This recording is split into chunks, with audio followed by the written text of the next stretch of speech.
after, for brain surgery. So what do you think your post-op care would be for that patient?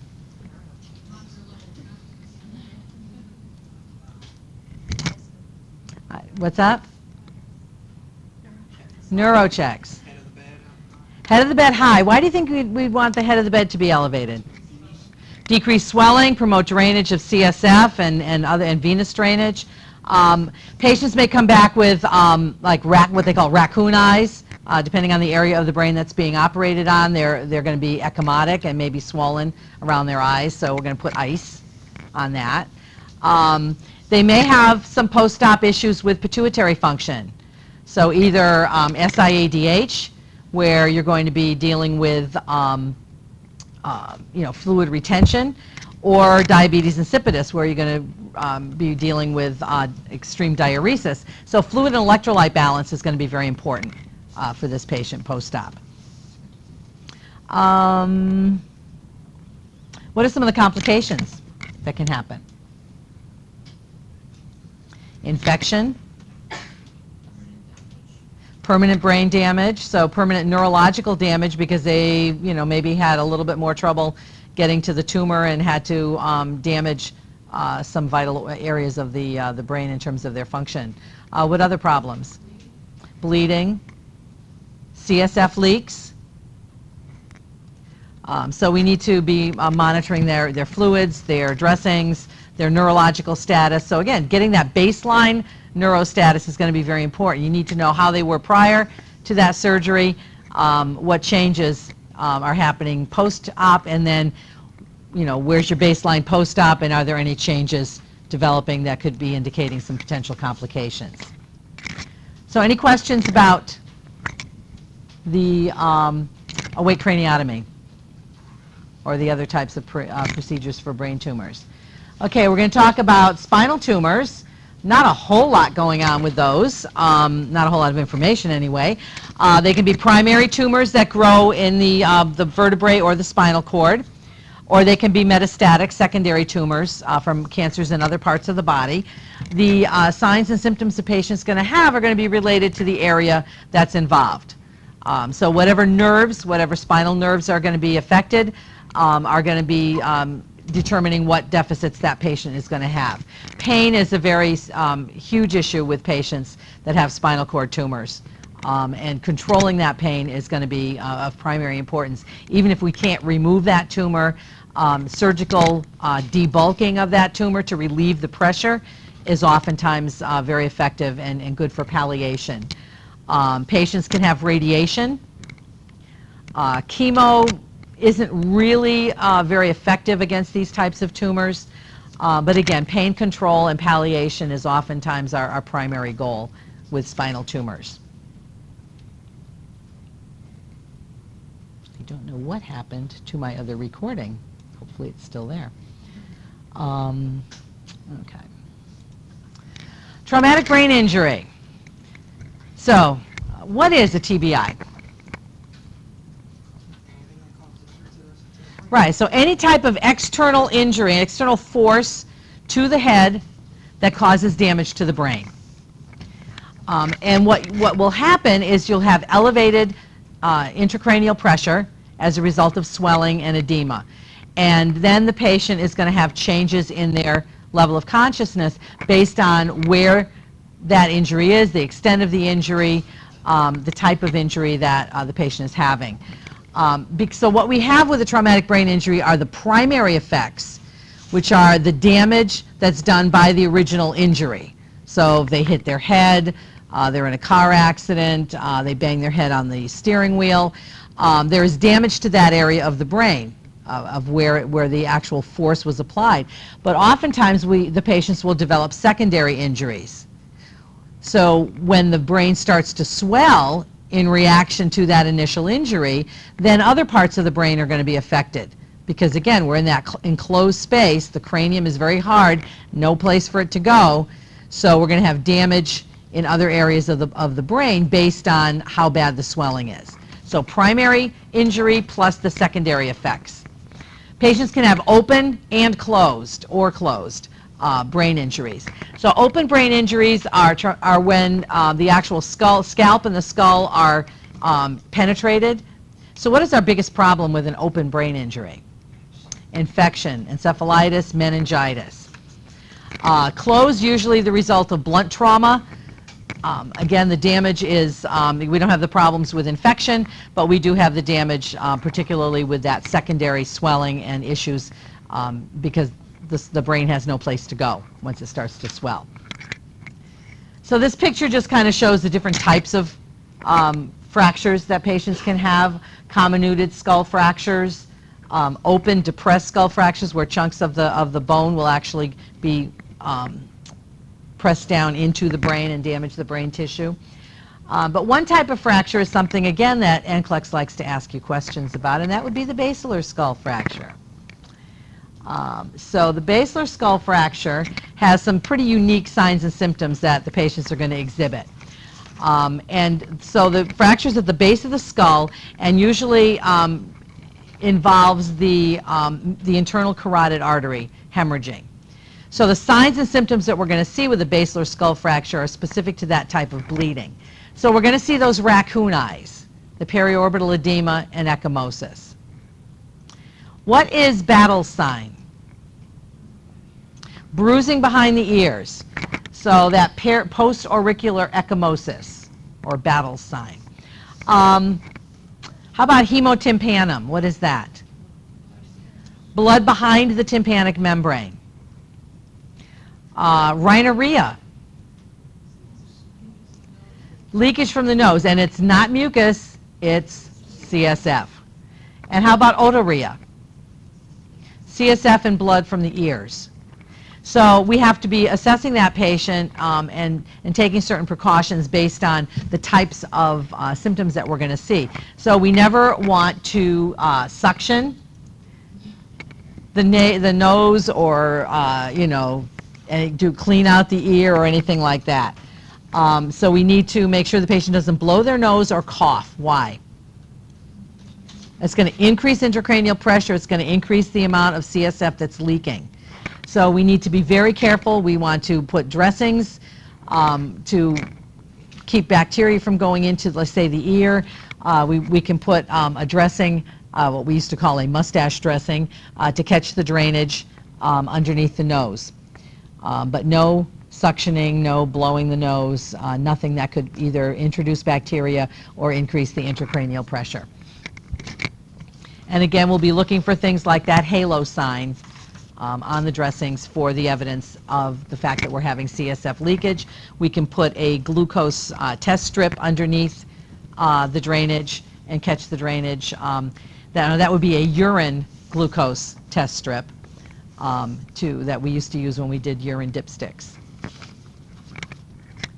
There's different types of closed head injuries. There are concussions, which are a relatively mild head injury, and Kelly's got having the lived experience of that.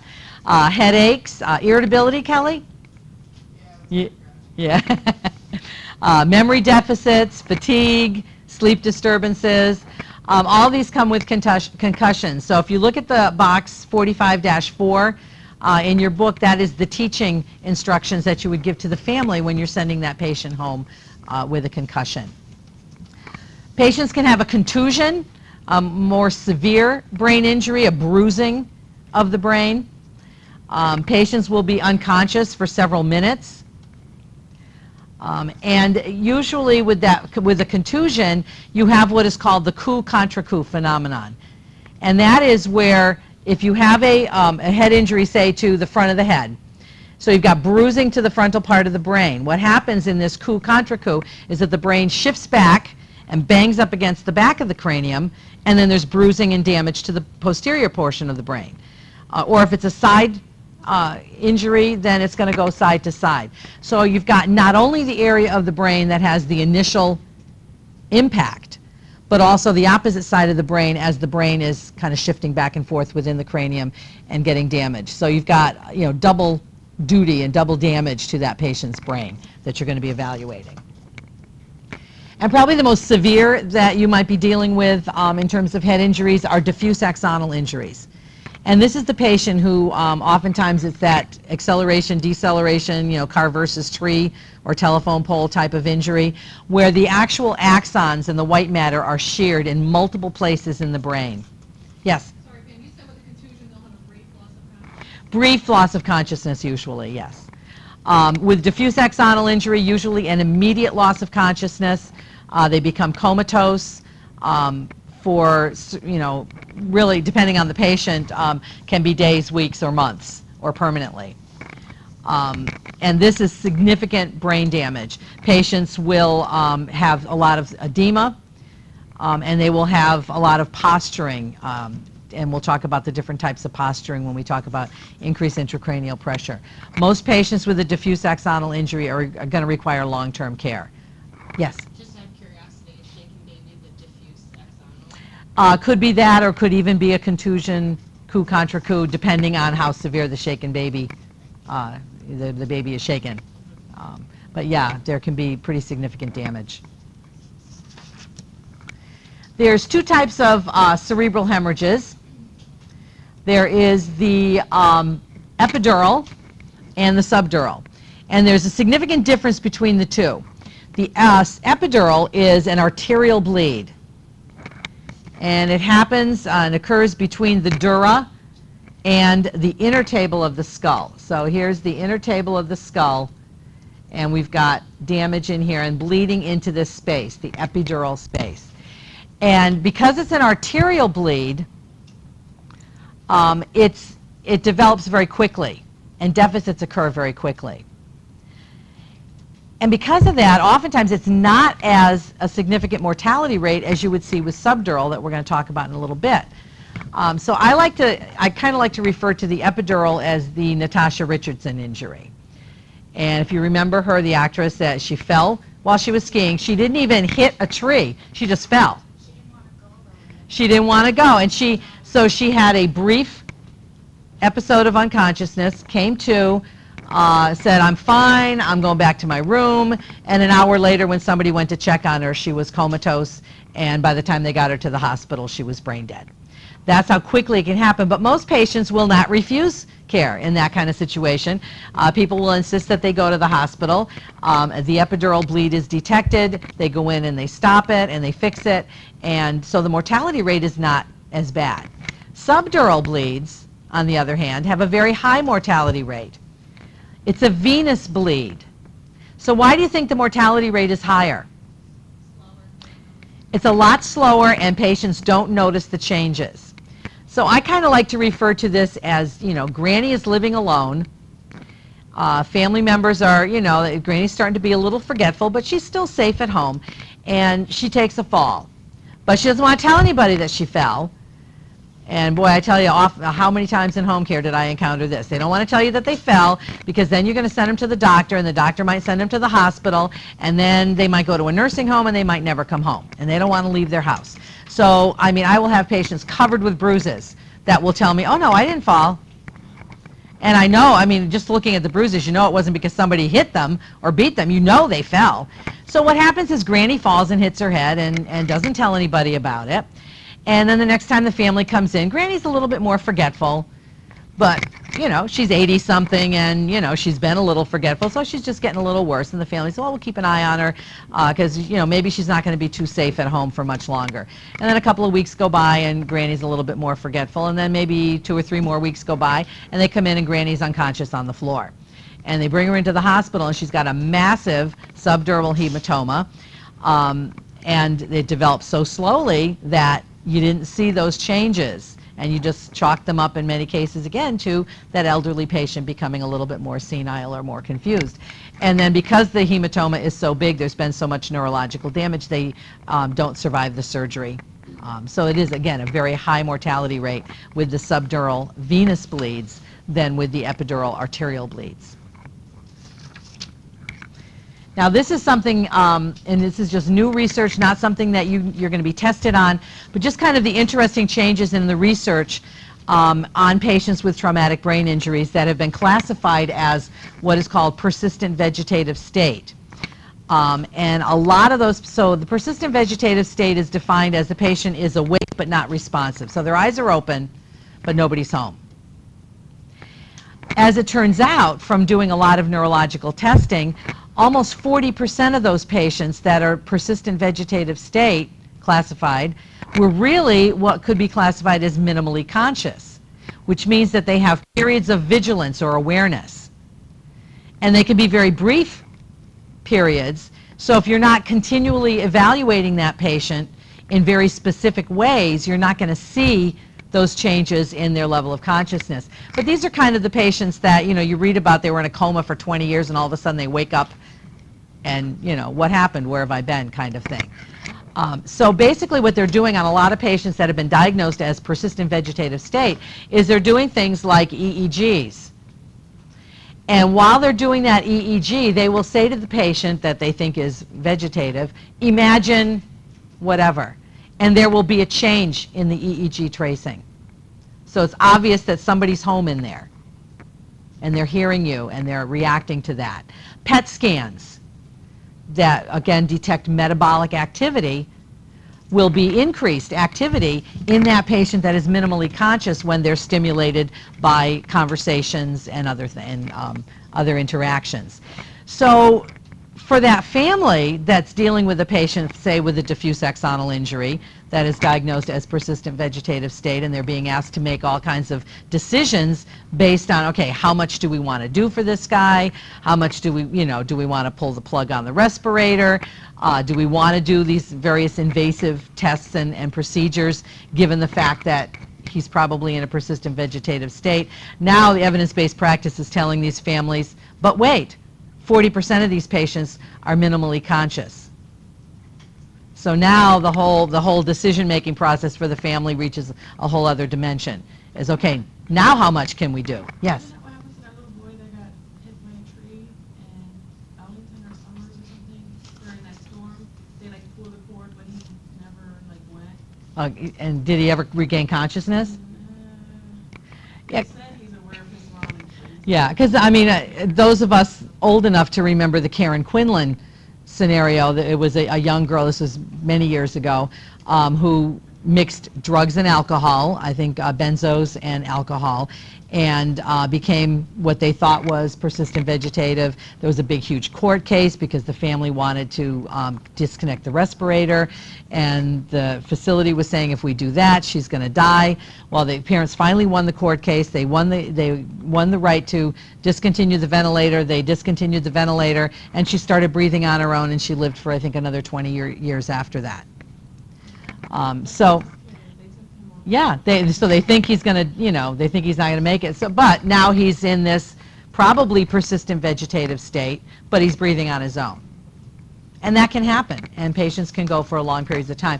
So some of the things, if you're working particularly in a neuro ICU and you're dealing with these kinds of cases on a regular basis, this is just one more horrible thing that a patient's family has to go through in terms of their decision making, because now there is that possibility. Even though the doc said there's no possibility, they're persistent vegetative, they're never going to come out of it, and now this research is saying 40% of those patients could actually come out of it. Now, what their deficits are going to be when they do come out of it could be pretty significant. They're not going to, it's rare that they, wake up and they're perfectly normal. They end up with a lot of problems. So we're going to talk about increased intracranial pressure. The result of some of these situations, the traumatic brain injuries, and some other types of neurological diseases that we're going to talk about as we go along. So what is papilledema? Swelling of the optic disc. And in 99.9% of cases, when the patient has swelling of the optic disc, it is a positive sign of increased intracranial pressure. So that's why the doctor's always looking into the patient's eyes and doing that neurological assessment for that patient with a head injury. Cushing's triad.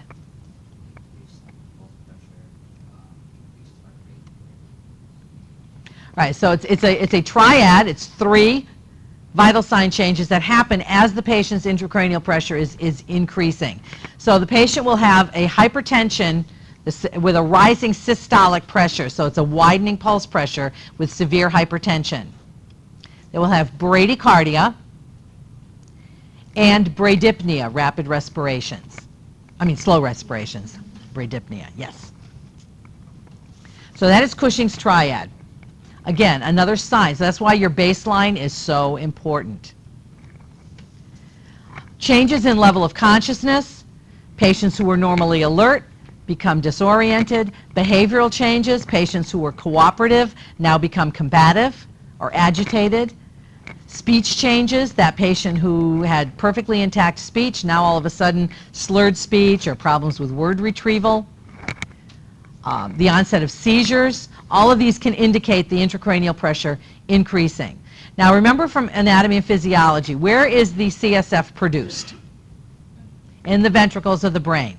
And then there's drainage systems so that you don't have too much of that accumulating in the brain. So what will happen with some traumatic brain injuries is that because of the inflammation and the sequelae of the injury, more CSF is produced, more edema is developing in the tissues, so that increases your intracranial pressure. Some injuries and disease processes will block the normal drainage of that CSF, causing increased pressures in the brain. Patients will have headaches, nausea, vomiting, and have changes in their pupil reaction. So when you shine the light in the patient's eyes, which cranial nerve are we talking about? Oculomotor. So patients whose pupils were normally reactive will become more sluggish. They become fixed and dilated or fixed and constricted. They may take an oval shape, which is a really serious indication. Or they may also develop abnormal posturing. And there's two types of posturing that I'm going to talk about. And I find that the way to kind of keep them straight in your brain is to learn one of them really, really well. So when you click on an NCLEX question that describes the other one, you'll say, oh, that's not the one I know really, really well, so that must be the other one. Yeah, so what I find, and the easiest one to remember, is what is called decorticate posturing, because it's problems with the cerebral cortex, and it's abnormal flexion toward the core of your body. So that makes that easy to remember for me. Versus decerebrate posturing, which is abnormal extension, problems with the brainstem or the cerebellum. So if you can remember decorticate, flexion towards the core of the body, problems with the cerebral cortex, then you can remember decerebrate by default, right? Makes it easy to remember. Now our patient with increased intracranial pressure is going to probably be on mechanical ventilation to improve their oxygenation, and they're probably going to need sedation or paralytic agents. Why is that going to be probably a necessity with patients with increased intracranial pressure? Why would they need paralytics and or sedatives? Right, to keep them from becoming agitated. Because again, behavioral changes, agitation, confusion, fighting the ventilator, all of that is going to increase oxygen demand. And they're already having problems with oxygenation to the brain and perfusion to the brain. So we want to keep them calm and quiet. We also want to monitor the intracranial pressure using various devices. We can put a catheter into the ventricles to measure it. We can put a screw or a bolt through the skull into the subarachnoid space. There's epidural and subdural catheters that we can put in, and all of those are going to measure the intracranial pressure. What are some of the complications? Infection. Patients that are at very high risk for infection, for occlusion of these measuring devices. CSF leaks. What's that? Too much loss of the CSF, because some of them drain as well as measure the pressure. Others just measure the pressure, but there can be problems with occlusion and excessive drainage. If there's such significant brain swelling that all of our medications and stuff that we're going to talk about in a second do not bring down that swelling, they can have a craniotomy. And this time what they'll do with the craniotomy is they will actually remove a piece of the skull on the side where the brain is swelling, and the brain will actually swell out of that hole in the skull. And they will leave that piece of the skull off until the patient's brain swelling goes down and there's not a problem with damage, that secondary damage that we talked about. So where are they going to put that piece of the skull while they're waiting for the swelling to go down? In the abdomen. They put it in the patient's abdomen. And so it gets circulation and moisture and everything else. And then when the patient's brain swelling goes down, they remove it from the abdomen and put it back and wire it back in. Just, yep, yep, just throw it in there. No. Yeah, they just. So again, that craniotomy is going to be to allow for the brain to swell outside of the area of the cranium and then put that back when the brain swelling goes back down. Our pharmacology for increased intracranial pressure is we need to prevent or treat pituitary dysfunction. When the brain is swelling and pressure is building up, there's going to be problems with pressure on the pituitary gland. So we can have a hyper or hyposecretion of all those pituitary hormones. The pituitary gland, the master gland of the body, affects so many areas of the body. So we need to manage their fluid and electrolytes, monitor those very closely for signs of either too much fluid retention or too much diuresis. We want to decrease cerebral edema. So some of the things that we're going to give are steroids like solumedrol. We're going to give osmotic diuretics like mannitol. And the reason that we give osmotic diuretics is that they work specifically on the brain tissue to reduce the edema versus things like Lasix and other types of diuretics that we use for heart conditions and for a more systemic diuresis. That's not really going to have a good effect on your on the brain swelling. Mannitol, osmotrol is going to do that because that patient may not be systemically overhydrated, so we don't want to dehydrate them. We just want to bring down the swelling and the fluid accumulation in the brain tissue. So osmotrol, mannitol, osmotic diuretics are going to be what we give. Anti-epileptics, because as the brain swells, patients can develop seizures. So that's increased intracranial pressure can happen with traumatic brain injuries, can happen with strokes, and meningitis and encephalitis as fluid and inflammation increases in the brain and raises that pressure to dangerous levels. So again, with any kind of neurological problem, we've got issues with getting that baseline, knowing what your patient was like when you walked on shift so you can detect those very subtle changes that can happen as that patient's intracranial pressure rises. And we're going to take a 10-minute break.